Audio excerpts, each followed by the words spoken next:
we're back to the Inside Scoop Emerald Planet. Here again, your host, Dr. Sam.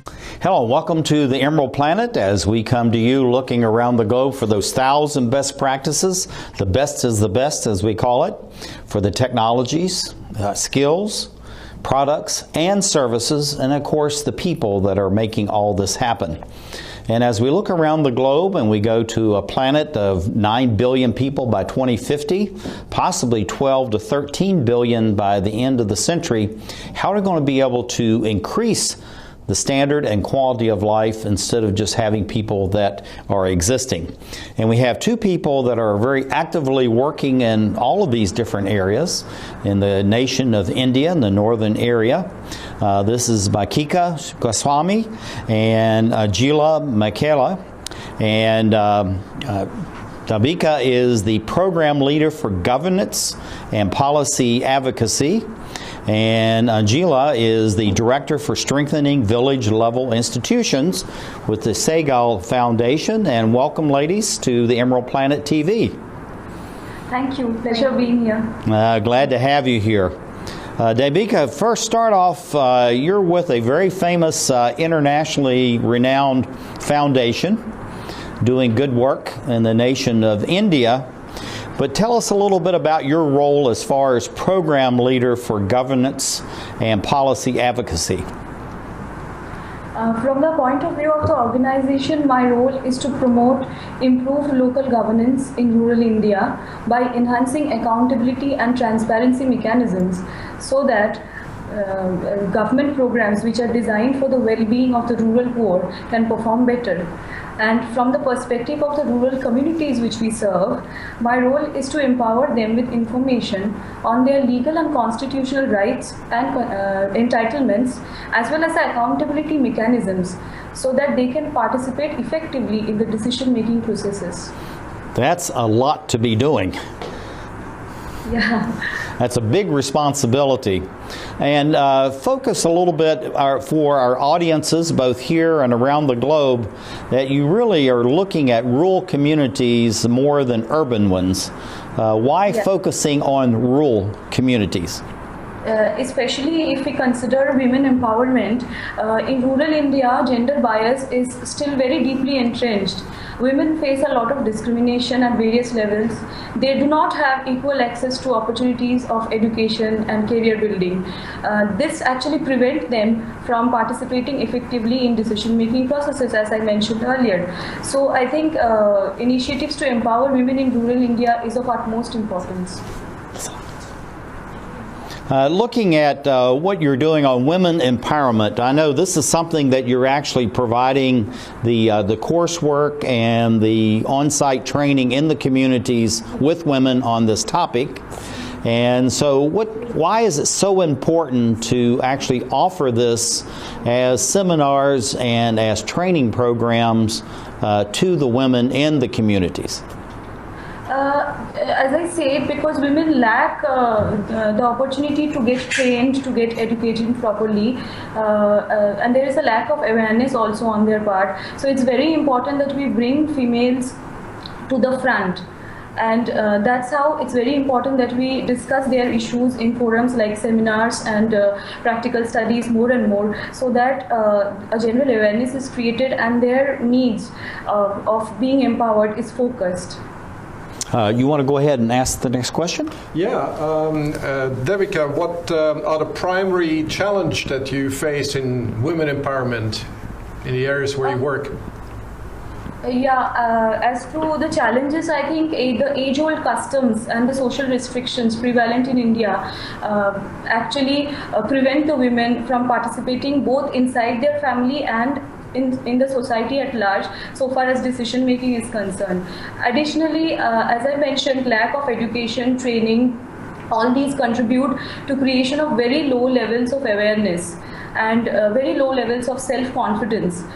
Together, these form some of the major challenges of women empowerment. If women can overcome this, I think they would be really good players, not only inside their family, but also outside their households in the society. And so how do you overcome these ancient traditions and restrictions? I think first and foremost, they should be given equal opportunity to education.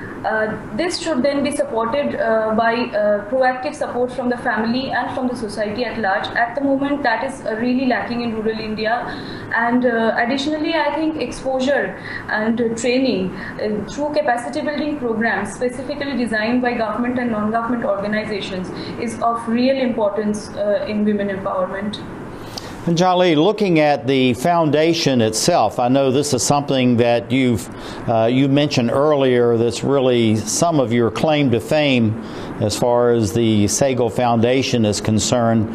But looking at the empowerment of women as community leaders, why is it so important that they be involved in not only just civil society development, but also for economic and environmental development within the communities? Yes, so it is very, very important because you see, women are elected representatives. Also, they are members of village councils, they are members of school management committees. So otherwise the development will be very skewed. So that is why it is very important for development to be holistic, that they participate in the overall development issues. So one is to build their decision-making ability, and second is to seek their participation. Both are very important. Now, looking at the this slide that we have here, this is about the participation by females and males. And are the numbers of females increasing as far as their participation in the community meetings, or is it staying about the same? So yeah, they are increasing. In fact, we have a program, as Devika said, for capacity building of both citizens as well as participation of women in village level institutions. And in all our programs, at least 50% of women are ensured in all our programs, and sometimes even more. And it is gradually increasing by day. Now, as far as the Devika, as far as the women leaders are taking action against, this is something you shared with us about this ineffective service delivery. Tell us a little bit about some of these services deliveries, what that really means, and how is their approach unique, different, or very effective? Yeah, actually through our experiences of working with the women at grassroots level, we have seen that aware and conscious and informed women can be actually active drivers of their own development. And this has been proved by the enormous, innumerable case studies that we have come across. So, for example, in a village in the state of Haryana in India, a group of women trainees of Sehgal Foundation joined hands with the elected village head to actually improve the situation of sanitation in their village and to stop open defecation, improve waste management systems. Today in their village, they have attained a kind of environmental sustainability due to these improved practices. Again, just in the picture which you showed, there's this lady called Sushila who is a trainee of Sehgal Foundation in the state of Bihar. She has created a kitchen garden in her backyard by using variety of vegetable seeds. This has actually reduced her dependence on market products, and at the same time it has been a very environment friendly practice. So today Sushila is an inspiration to her fellow village women.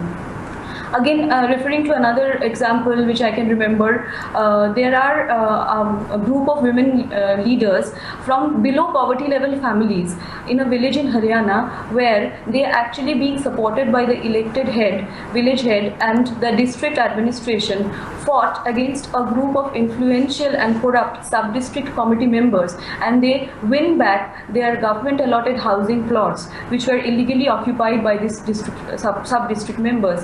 So there are many case studies like this, and all these basically try to point out that community-led collective action and informed choices can really make women exemplars in Indian society. Well, it looks like the work that you're doing with the educational programs, the women empowerment, but actually getting them involved, just like in this photograph that you shared with us, that this is really sweeping throughout the state where you're located, but probably is happening across India. Tell us a little bit about the ripple effect, if you will, Devika, about this ripple effect of what happens in a village and it moves to a different village and then it starts to spread across society. Actually, we have seen if one particular lady is gaining information through whatever channels, it can be training or it can be other communication medium, then she has the capacity to spread the information to other fellow villagers in a society. And once one village, women from one village can achieve the desired result, they can actually be a model to other fellow villages, women from other villages, and then there's this peer feeling that if she can do, then why can't we? So thus it has actually created an effect not only in one or two villages, but it has created impact in I think 400 plus villages in Haryana and few other villages in Bihar where our organization is working. Oh, that's absolutely fantastic. You have another question. Yeah, Anjali, how does this women empowerment effort affect the young girls and the young women in the villages? And maybe even the young boys and men, seeing how things are changing? So you see, there is a paucity of women role models in the village. There are hardly any women role models. And as Devika said, we work with the citizens and we also have formed women collectives in the villages. So our life skills education program, which consists of adolescent girls, they are supervised by the women collectives. So women collectives, when they come together, they get a lot of strength from each other and they are able to address issues and resolve issues. So they really inspire a lot of young girls and boys to really emulate them and to participate in decision making. And when these role models, they come alive in the village and they get things done, the younger lot gets very positively influenced by them. Well, looking at the expansion as far as women's empowerment, we have about 15 seconds, so we have to be quick, Anjali. And what do you see for the expansion of these offerings, say, over the next 5, 10, and 15 years?